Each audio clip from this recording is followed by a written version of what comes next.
Cares de tristesa i de decepció a la trobada en què dimarts la comissió del casal parroquial va anunciar que la nit abans s'havia decidit suspendre les representacions dels Pastorets d'un segon Nadal marcat per la Covid. El director del muntatge, Jaume Galúvar, acompanyat de Núria Dantí, el rector de la parròquia, Aaron de la Razábal, i d'una de les actrius de l'obra, Mercè Palomera, van explicar-ne els motius. La mala situació epidemiològica mana i no s'han volgut assumir riscos de possibles contagis, ni sobre l'escenari ni entre els espectadors. Per segon any consecutiu, Santa Eulàlia es queda sense una de les tradicions més arrelades durant aquestes festes. Ens sap molt greu.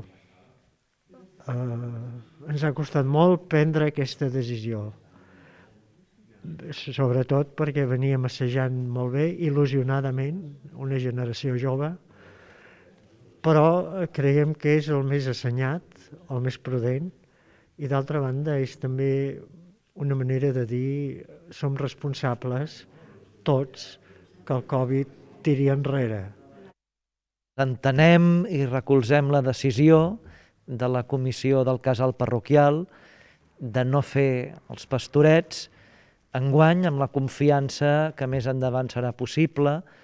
Creiem que és una decisió responsable en aquest context de la sisena onada de la pandèmia i que sempre és un valor ser prudents i més si es tracta de la seguretat i de la salut de tots en aquest moment que comença a ser difícil i es preveu que encara ho serà més. Els Pastorets d'aquest Nadal concretaven el relleu generacional en els papers principals del text de Folch i Torres, que s'havia iniciat fa 2 anys. Els actors Enric Cabot i Josep Traslavinya continuaven de Lloquet i Rovelló, mentre que els també joves Guillem Cabot i Jan Mollet assumien els personatges de Satanàs i Lucifer.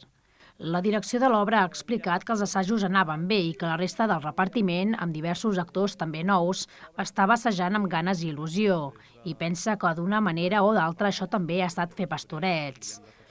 Aquesta serà la segona ocasió en el text de Folch i Torres o d'altres autors falten gairebé 90 anys de tradició ininterrompuda. La primera va ser fa 12 mesos, la culpa també va ser de la Covid.